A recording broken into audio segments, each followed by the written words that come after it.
c'est pour ça que maintenant c'est un Espagnol qui va nous parler. C'était le lien. Donc David est espagnol, Gabriela est mexicaine, ils vivent en France. Donc le témoignage, c'est pas le titre qui a été indiqué sur le programme, parce que c'est pas la peur et l'angoisse en apprenant que nous allions avoir un enfant handicapé. Mais c'est tout à fait dans la continuité avec ce que nous allons dire, ce que nous venons de dire, que l'enfant est considéré comme un produit et non pas comme une personne. Et donc, Gabriela et David vont nous dire tout simplement leur expérience. Donc, ils désireraient avoir d'autres enfants que Marie-Michel. Et ils vont nous dire, eh bien, qu'est-ce qu'ils ont rencontré dans toute leur démarche.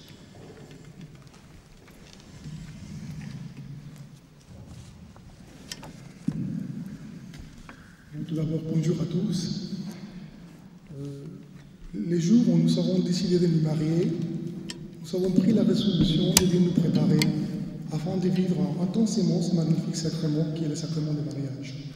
Et donc, nous décidons de nous inscrire à une retraite de 2 jours pour la préparation de notre mariage, qui va nous permettre de pouvoir échanger à l'aide de la prière et l'oraison dans un cadre magnifique sur divers thèmes tels que les finances, les enfants, les relations conjugales, les aspects spirituels de la religion. Nous sommes sortis de cette retraite fortifiée sur les plans spirituels et nous nous sommes dit au sujet des enfants que nous allions prendre le temps de nous connaître pendant la première étape de notre mariage et profiter aussi un peu pour voyager, sortir le soir, etc. Nous aimerions bien sûr avoir des enfants, mais pas tout de suite. Nous aurions le temps de penser aux enfants et de nous préparer ultérieurement. Nous avions donc suivi une formation à la méthode bilingue, ça s'était fait. Les années séculaires, selon nos plans, nous avions bien profité de beaucoup de choses, et puis les moments de penser aux enfants arriva. Cependant, les mois passés, les années passées, et rien. Une certaine préoccupation sur un probable problème de fertilité commençait à envahir nos esprits, car au total, 5 années s'étaient écoulées depuis les jours de notre mariage, et nous ne pouvions pas toujours concevoir un enfant. Au fond de moi, je me disais que l'effet du changement des cadres de vie entre le Mexique et la France avait pu provoquer un déséquilibre au niveau de mon corps, et en tout cas, c'est ce que les médecins nous disaient. Et nous avons commencé à prier, et lors d'une retraite que nous avons effectuée à Notre-Dame-des-Miens, on était accompagnés par un prêtre qui m'a annoncé que bientôt je donnerais une très bonne nouvelle à mon mari. Et effectivement, après la retraite, on était au Mexique. Et c'est au Mexique que le 15 août 1996, on a su que j'étais enceinte. Alors, notre première démarche, c'était d'aller rendre grâce à Notre-Dame de Guadeloupe dans les sanctuaires. Et nous sommes rentrés en France, où le parcours de la grossesse s'est déroulé à merveille. Tout s'est bien passé, le jour de l'accouchement arriva, et grande surprise, c'était une fille. Donc nous avons donné le nom de Marie-Michel, puisque c'était inscrit donc cette grâce de la Vierge Marie. Et nous avons donc eu cette annonce de son arrivée dans cette sanctuaire.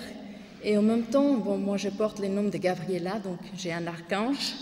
Et on a voulu aussi donner comme saint patron l'archange Saint-Michel, à cause de cette force et cette protection. Nous étions les plus heureuses, une maman qui a vécu la joie d'une vie au plus profond de son être, et aussi les parents qui reçoivent cette nouveau-né entre ses bras. Je me demandais comment on a pu attendre aussi longtemps pour pouvoir vivre cette joie. Puis les mois passent, Marie-Michel grandissait, le désir d'avoir le deuxième enfant se fait sentir de plus en plus fort. Les années continuent à passer, et à la 2e année, nous avons pris la décision d'entreprendre les démarches pour comprendre si nous n'avions pas un problème de fertilité. Et donc, nous décidons d'aller voir un médecin qui nous conseille dans un premier temps d'analyser les niveaux de fertilité de chacun de nous. Les résultats montrent un très faible taux de production de sperme. Il nous est donc conseillé un traitement adapté pour améliorer la quantité et la qualité, à travers la prise quotidienne de certains médicaments. Après 12 années de traitement et de contrôle mensuel, effectivement, on voyait une légère amélioration, mais pas suffisante selon les médecins. Alors, fatigués par cette pratique, nous décidons de contacter un autre médecin. Ce deuxième médecin, ayant pris connaissance du dossier, propose de faire un IRM pour analyser l'état de l'hypophyse. Une légère malformation dans cette glande est découverte, en lien direct avec les médicaments prescrits. Après cette découverte, il nous conseille d'arrêter ce traitement immédiatement. Il nous propose la méthode d'insémination artificielle qui consiste à injecter à l'aide d'une pipette le sperme obtenu mécaniquement. Nous n'acceptons pas la proposition car nous sommes convaincus qu'un enfant doit être bel et bien le fruit de l'amour et des dons réciproques du couple, et que Dieu a choisi les lieux les plus intimes pour qu'une vie commence, alors que ces moyens mécaniques viennent faire irruption pour briser cette intimité. Nous continuons alors notre parcours et nous contactons un troisième médecin qui nous propose la même technique, puis un quatrième médecin qui nous offre une solution intermédiaire en nous proposant donc une surovulation. Et donc nous avons pris rendez-vous et nous avons décidé de nous informer pour qu'il soit clarifié dans toutes ces propositions. Et la prière de notre fille tous les soirs qui demandait d'avoir un petit enfant, un petit frère ou sœur, nous réconfortait pour continuer ce parcours. Donc on continue nos recherches avec d'autres médecins qui nous proposent donc en cherchant une technique plus adaptée à nos convictions. Et on a un rendez-vous avec un cinquième ou quatrième médecin qui survole notre dossier, nous montre une collection des bébés fruits de ses réussites techniques grâce à la science. On contacte un autre médecin qui nous accueille sans se donner même pas la peine d'ouvrir notre dossier et qui nous propose directement la technique in vitro. Cette fois, nous refusons immédiatement, on l'a dit, que nous étions convaincus que ce n'était pas une technique qui nous convenait. Et il nous propose de regarder un film pour nous convaincre.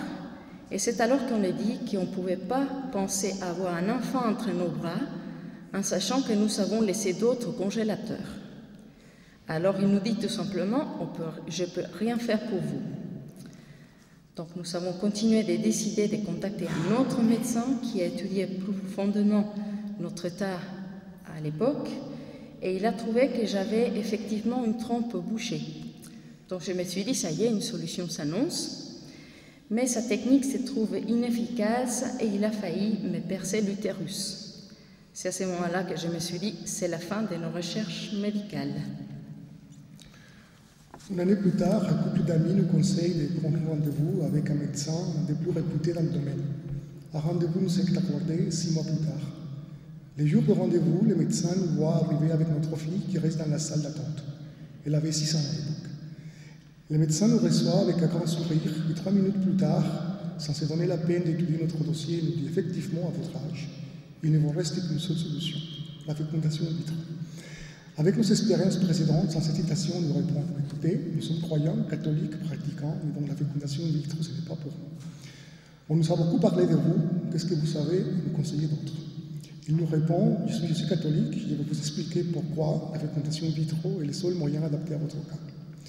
Il ose nous parler de notre responsabilité envers la joie de notre fille, que nous ne pouvons pas briser, tout simplement parce que nous refusons de faire appel aux techniques scientifiques les plus avancées au service de la procréation.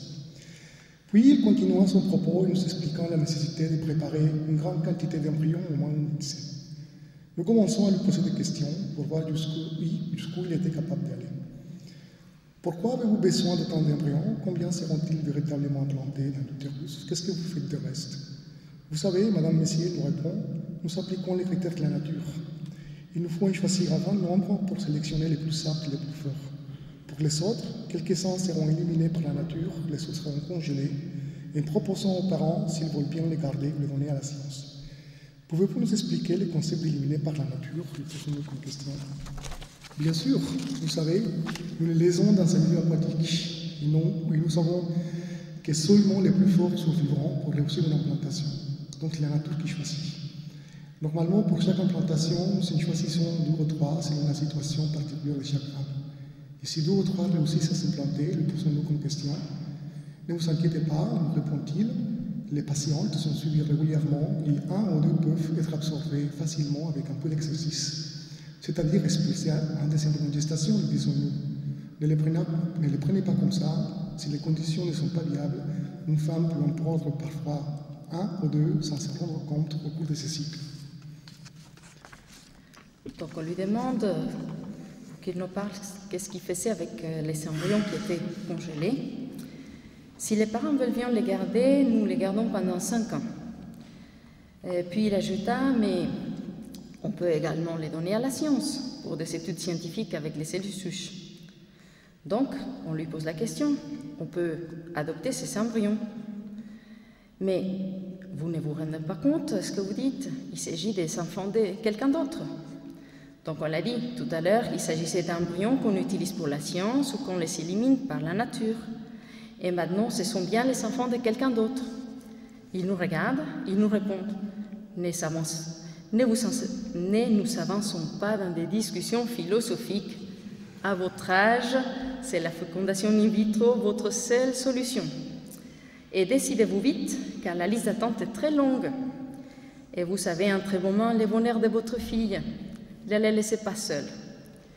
Alors nous sommes sortis vraiment avec un air de découragement après avoir entendu toutes ces pratiques et ces traitements proposés. On avait besoin seulement que quelqu'un s'occupe de notre cas bien particulier, donc une solution simple à nos problèmes. Et à ce moment-là, on est allé faire un pèlerinage à Cotignac. Et c'est vrai qu'on avait peur qu'il y ait une division entre nous deux.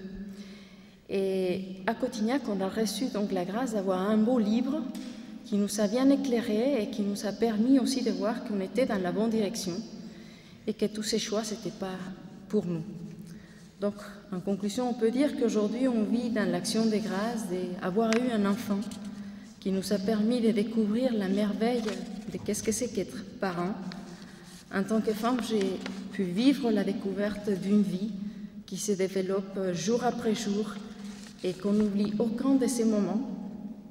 On peut dire aussi que nos problèmes de fertilité nous ont confirmé que Marie-Michel nous a été donné comme un cadeau du ciel et que ça nous a aussi engagés à cette lutte pour la défense de la vie. Actuellement, nous avons repris la méthode Billings afin de mieux connaître et saisir les meilleurs moments de fertilité. Et surtout, nous continuons nos prières dans la confiance que Dieu nous donnera ce qu'il veut pour nous. Malgré nos manques de connaissances théologiques ou biologiques, l'Esprit Saint nous a toujours éclairés pour faire confiance au magistère de l'Église, ce qui nous a évité de tomber dans des pièges dangereux pour notre vie de famille et de couple.